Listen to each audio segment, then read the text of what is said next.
Hello and welcome to day 194 of the Orthodox Study Bible in 1 Year podcast. Today we'll be reading from the first book of Maccabees, chapter 6, verse 18 through chapter 7, verse 50. The Proverbs of Solomon, chapter 3, verse 1 through 5, and Acts, chapter 17, verse 16 through 34. Let us begin with the first book of Maccabees, chapter 6, verse 18.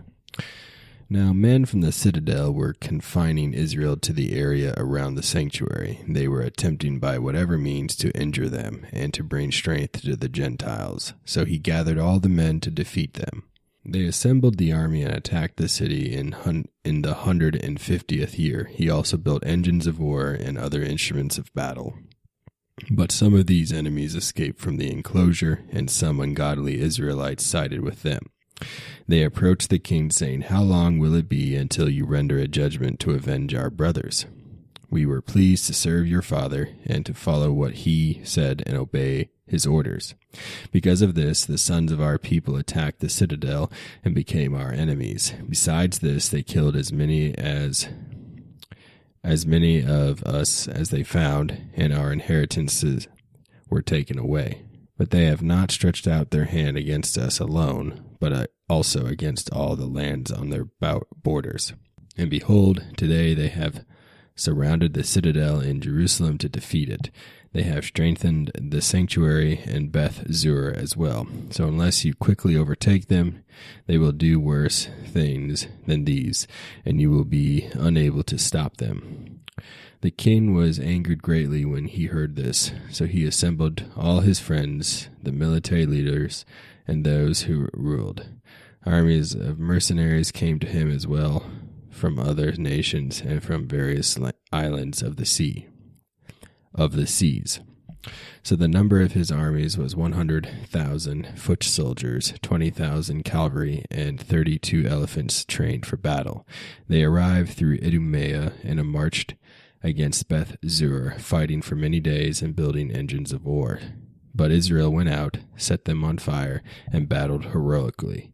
Judas then marched out from the citadel and set up camp at Beth Zechariah, across from the king's camp. The next morning the king rose at dawn and led his army on a forced march on the highway to Beth Zechariah. His soldiers prepared themselves for warfare and blew the trumpets.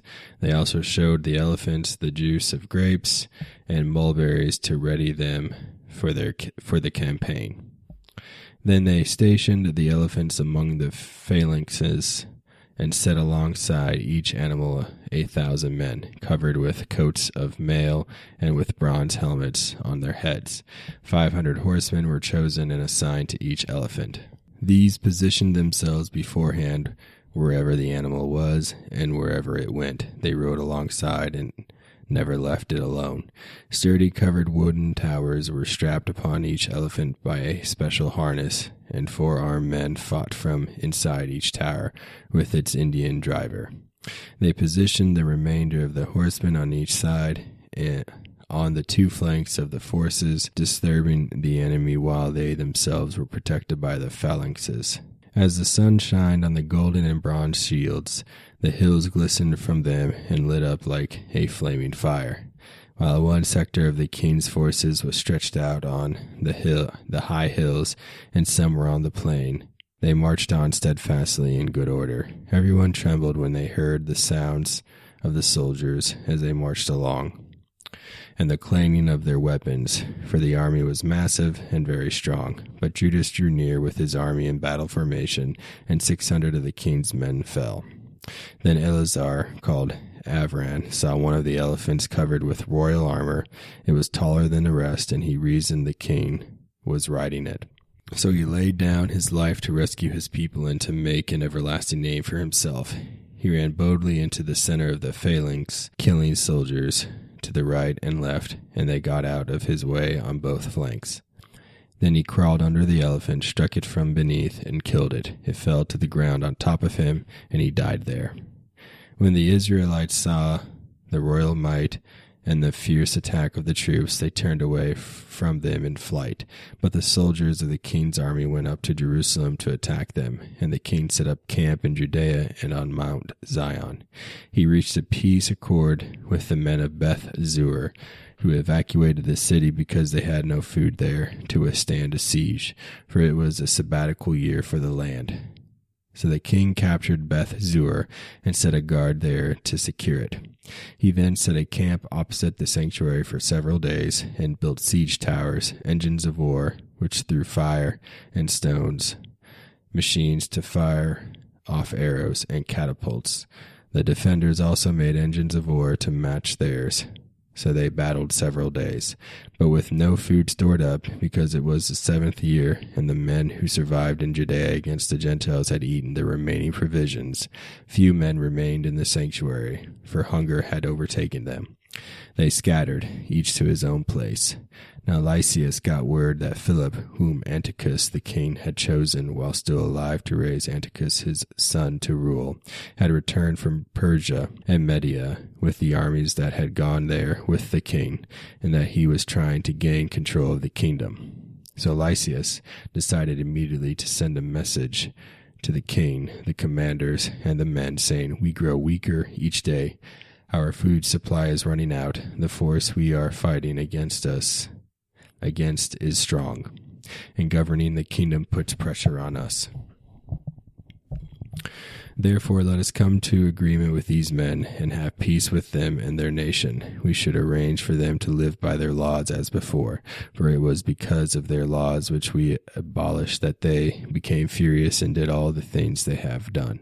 This word pleased the king and the commanders, so he sent an offer of peace to the Israelites, which they accepted. Thus the king and the commanders gave their oath. On these conditions the Israelites evacuated the fortress. But when the king came to Mount Zion and saw the fortification of the place, he broke his promise and commanded his men to pull down the surrounding wall. Then he left hastily and came back to Antioch. There he discovered Philip in charge, so he attacked him and captured the city by force. First book of Maccabees, chapter 7, verse 1. Demetrius, the son of Seleucus, set forth from Rome in the 151st year, sailed with a few men into the city by the sea, and reigned there. As he entered the royal house of his fathers, his army seized Antiochus and Lysias and brought them to him. When he became aware of this action, he said, "Do not show me their faces." So the soldiers put them to death, and Demetrius occupied the throne of his kingdom. Then all the lawless and ungodly men of Israel came to him.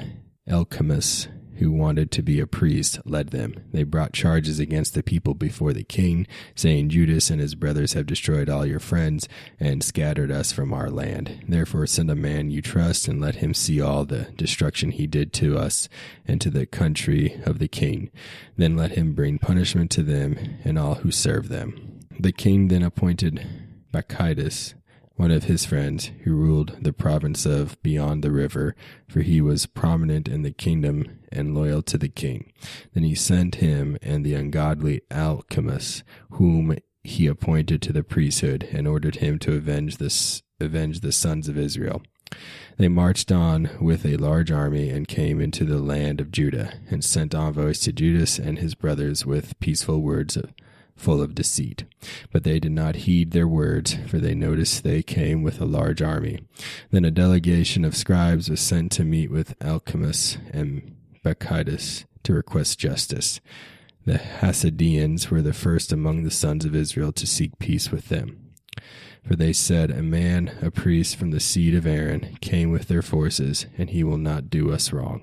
The priest spoke peacefully to them and promised them, saying, "We will not seek to injure you or your friends." They believed him, but he overtook 60 of their men, and they put them to death in one day, according to the word which was written. They poured out the flesh of your saints and their blood around Jerusalem, but there was no one to bury them. Then fear and trembling fell upon all the people. For they said, "There is no truth and uprightness in them," for they violated the promise and oath they swore. So Maccabees departed from Jerusalem and marched to Beth Zayath. He sent for and captured many of the soldiers who deserted him, and some of the people and some of the people, and he slaughtered them at the great wall. He put Alcimus in charge of the region and left an army with him to serve him. Then Bacchides returned to the king. Alcimus then strove for the high priesthood, and all who harassed their people also gathered with him. They took control of the country of Judah and damaged Israel greatly. Now Judas saw all the evil Alcimus and those with him had done among the sons of Israel. It was worse than what the Gentiles did. Thus Judas departed to all the regions surrounding Judea and took vengeance on the men who had deserted. He forbade those in the city to journey out to the countryside, but when Alcimus realized Judas and his followers were growing strong and knew that he could not prevail against them, he went back and brought evil charges against them before the king.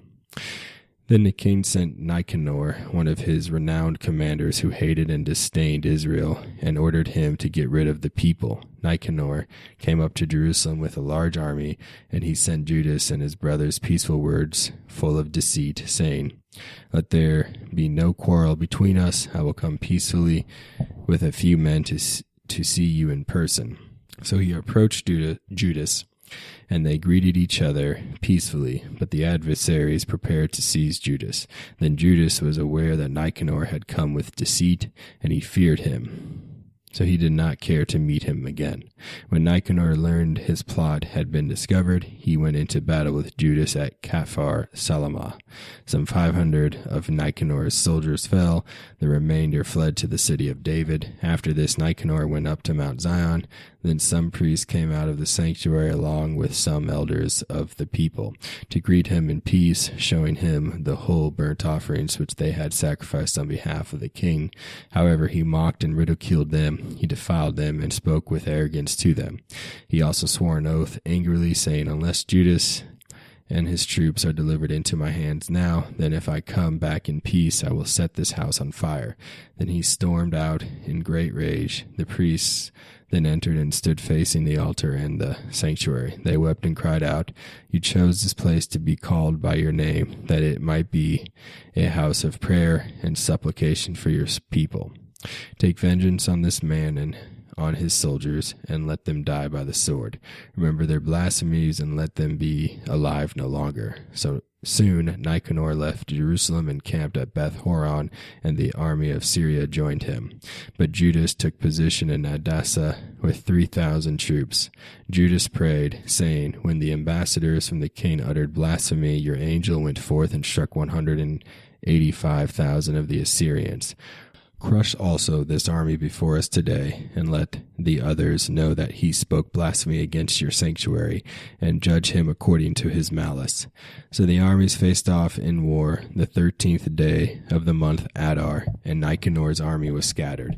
He himself was the first to fall in the war. When his soldiers saw Nicanor die, they dropped their weapons and ran. Israel even chased them a day's journey from Adasa as far as Gezerah. As they pursued them, they kept blowing the trumpets, sounding the battle call.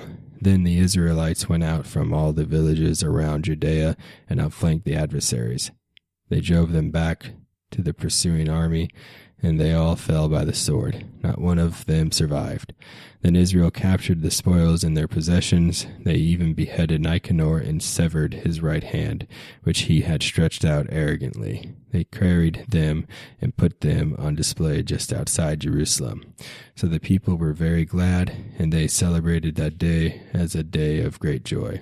A decree came forth to celebrate this day at the same time every year, on the 13th day of Adar. Thus the land of Judah had peace for several days. Proverbs of Solomon, chapter 3, verse 1. My son, do not forget my laws, but let your heart keep my words. For length of days and years of life and peace they will add to you. Do not let almsgiving and faithfulness forsake you, but hang them upon your neck. And you will find grace and provide good things before the Lord and men. Trust in God with all your heart, and do not exalt your own wisdom. Acts chapter verse 16. Now while Paul waited for them at Athens, his spirit was provoked within him when he saw that the city was given over to idols. Therefore he reasoned in the synagogue with the Jews and with the Gentile worshippers, and in the marketplace daily with those who happened to be there. Then certain Epicurean and Stoic philosophers encountered him, and some said, "What does this babbler want to say?" Others said, "He seems to be a proclaimer of foreign gods, because he preached to them Jesus and the resurrection."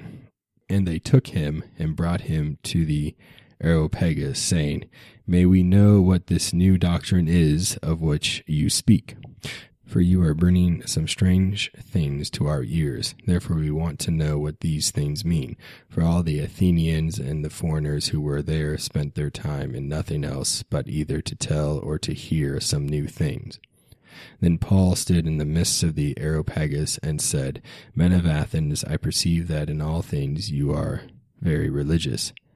For as I was passing through and considering the objects of your worship, I even found an altar with this inscription, 'To the unknown God, therefore the one whom you worship without knowing, him I proclaim to you. God, who made the world and everything in it, since he is Lord of heaven and earth, does not dwell in temples made with hands, nor is he worshipped with men's hands, as though he needed anything, since he gives to all life, breath, and all things. And he has made from one blood every nation of men to dwell on all the face of the earth, and has determined their pre-appointed times and the boundaries of their dwellings, so that they should seek the Lord in the hope that they might grope for him and find him, though he is not far from each one of us. For in him we live and move and have our being, as also some of your own poets have said, for we are also his offspring. Therefore, since we are the offspring of God, we ought not to think that the divine nature is like gold or silver or stone, something shaped by art and man's devising. Truly these times of ignorance God overlooked, but now commands all men everywhere to repent, because he has appointed a day on which he will judge the world in righteousness by the man whom he has ordained. He has given assurance of this to all by raising him from the dead. And when they heard of the resurrection of the dead, some mocked, while others said, "We will hear you again on this matter." So Paul departed from among them. However, some men joined him and believed, among them Dionysius the Areopagite, a woman named Damaris, and others with them. Thank you for joining me on day 194 of the Orthodox Study Bible in 1 Year podcast. Tune in next time for day 195.